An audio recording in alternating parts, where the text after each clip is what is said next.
آپ کی ایک سہیلی تھی جس کا نام تھا نفیسہ. حضرت خدیجہ نے اپنی سہیلی حضرت نفیسہ کے سامنے رسول اللہ صلی اللہ علیہ وسلم کے بلند کردار کا تذکرہ کیا، گفتگو کی. تو حضرت نفیسہ نے اشارتاً حضرت خدیجہ سے کہا کہ لگتا ہے کہ اس شخص کی محبت آپ کے دل میں گھر کر چکی ہے. حضرت خدیجہ نے کہا کہ اگر ایسی بات ہے تو ان کا صرف بلند کردار، خوش اخلاقی ہے. خیر، حضرت خدیجہ کی اجازت سے حضرت نفیسہ رسول اللہ صلی اللہ علیہ وسلم کی خدمت میں حاضر ہوئی. سلام دعا حال احوال کے بعد اصل بات پر آئی اور کہنے لگی کہ آپ شادی کیوں نہیں کر لیتے. تو رسول اللہ صلی اللہ علیہ وسلم نے حسرت بھری نگاہوں سے فرمایا کہ مجھ یتیم کے پاس رکھا ہی کیا ہے کہ میں شادی کروں. اور حضرت نفیسہ نے عرض کی آپ کا کام ہے ہاں کرنا، میرا کام ہے بندوبست کرنا. اگر خوبصورتی بھی ہو، خوبصورتی بھی ہو، مال و زر بھی ہو، کیا آپ قبول فرمائیں گے؟ رسول اللہ صلی اللہ علیہ وسلم نے پوچھا بھی وہ کون ہے؟ تو حضرت نفیسہ نے کہا وہ ہے خدیجہ بنت خویلد. پھر رسول اللہ صلی اللہ علیہ وسلم نے دریافت فرمایا وہ مجھ سے نکاح کیوں کرے گی؟ تو حضرت نفیسہ نے جو جملہ کہا وہ سننے کے قابل ہے. حضرت نفیسہ نے عرض کی اے رسول اللہ، گوہر نے گوہر کو پہچان لیا ہے. جس طرح آپ ایک قیمتی ہستی ہے وہ بھی اس طرح ایک قیمتی ہستی ہے، اس نے آپ کو پہچان لیا ہے. ایک روایت میں بقول حشام کہ حضرت خدیجہ نے ایک کاغذ کے اوپر چند الفاظ لکھے، یعنی نکاح کا پیغام بھیجا. جب نکاح کا پیغام بھیجا اس میں رسول اللہ صلی اللہ علیہ وسلم کی 5 صفات درج کی.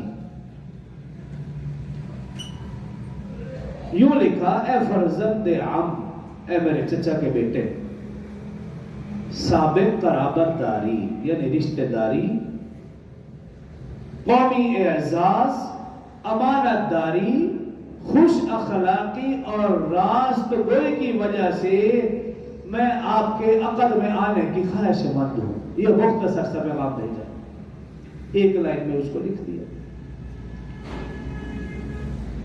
حضرت خدیجہ رضی اللہ عنہا کی دور اندیشی حکمت اور بصیرت دیکھیے. بیوہ خاتون ہے. پہلے ان کا نکاح ورقہ بن نوفل جو عیسائی مبلغ تھا، عیسائی عالم تھا، چچا کا بیٹا تھا، اس کے ساتھ نکاح ہوا لیکن رخصتی نہ ہوئی، کوئی معاملات ایسے بن گئے. پھر آپ کا نکاح، آپ کی شادی عتیق بن ماعز سے ہوئی جس سے 2 بچے پیدا ہوئے، ایک لڑکا اور ایک لڑکی. لڑکے کا نام تھا ہند جس سے آپ کی کنیت ام ہند. اور جب یہ بڑے ہوئے رسول اللہ صلی اللہ علیہ وسلم پر ایمان لائے، صحابی بنے اور حضرت علی رضی اللہ عنہ کے ساتھ جنگ جمل میں شریک بھی تھے اور جنگ جمل میں شہید بھی ہوئے. ام ہند حضرت خدیجہ رضی اللہ عنہ کی کنیت.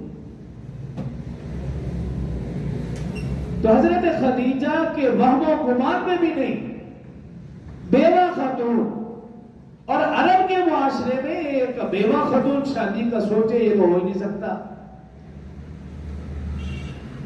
اور انہوں نے جو پیغام بھیجا رسول اللہ صلی اللہ علیہ وسلم کو آپ کی خوبصورتی کی وجہ سے نہیں